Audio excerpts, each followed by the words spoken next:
আসসালামু আলাইকুম। Hello everyone, সবাই কেমন আছেন? আশা করি সবাই অনেক ভালো আছেন। আমিও আলহামদুলিল্লাহ আপনাদের দোয়ায় অনেক ভালো আছি। তো আজকে একটি রেসিপি নিয়ে চলে আসলাম। জানি এই রেসিপিটা আপনারা সবাই পারেন বানাতে।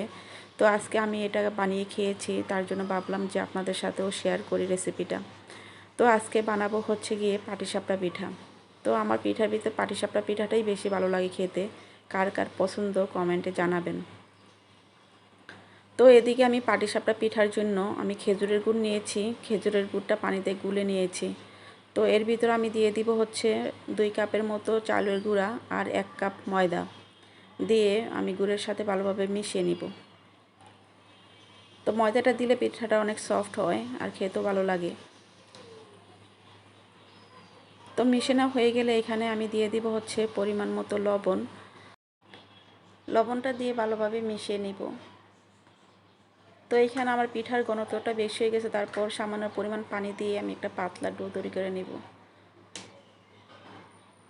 তো এদিকে আমি খিরসার জন্য দুটো জাল করে নিয়েছি। এখানে 1 কেজি পরিমাণ আমি দুধ জাল করে ঘন করে নিয়েছি, আর হচ্ছে হাফ কাপের মতো গুঁড়া দুধ দিয়ে দিলাম।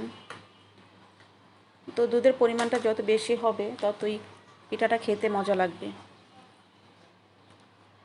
তো দুধটাকে আমি আরও শুকিয়ে নেব।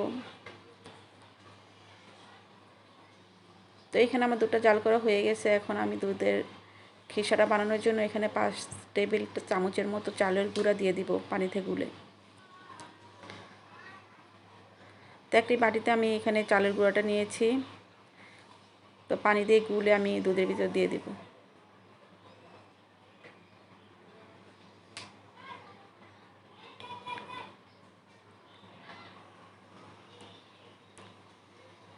তো এখন দিয়ে দিলাম, দিয়ে দুধটাকে ভালোভাবে জাল করে ঘন করে নেব।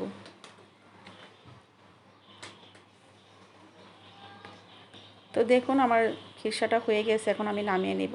তো আমি পিঠা তৈরির জন্য প্যানে চলে গেলাম। এখন আমি সেই ডোটা দিয়ে রুটির মতো আমি ছড়িয়ে তারপর কিছুক্ষণ ঢেকে রাখবো। 1 মিনিট পর ঢাকনাটা খুলে আমি খিরসাটা দিয়ে দিব। তো পাটিসাপটা পিঠাটা বানাতে অনেক সহজ, বেশি সময় লাগে না বানাতে, খুব তাড়াতাড়ি হয়ে যায়। তো এখন আমি বাস করে নিব। তো আশা করি সবাই পিঠাটা বানাতে পারেন। তো এভাবে আমি সবগুলো পিঠা বানিয়ে নিব। তো আমি আরেকটা বানিয়ে দেখাচ্ছি।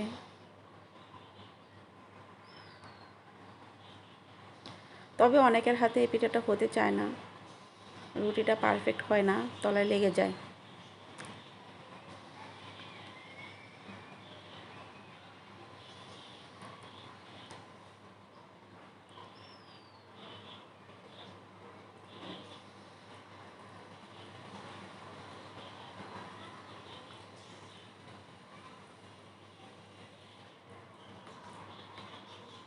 তো এইভাবে আমি সবগুলো পিঠা বানিয়ে নিব এক এক করে। তো পিঠাগুলো দেখতে অনেক সুন্দর হয়েছে। তো দেখুন আমার পিঠাগুলো কত সুন্দর হয়েছে, দেখতে যেমন সুন্দর, খেতে অনেক মজা। তো কার কার পছন্দ এই পাটিসাপটা পিঠা। আর আজকের ভিডিও এই পর্যন্তই। সবাই ভালো থাকবেন, সুস্থ থাকবেন, আর আমার জন্য সবাই দোয়া করবেন। আল্লাহ হাফিজ।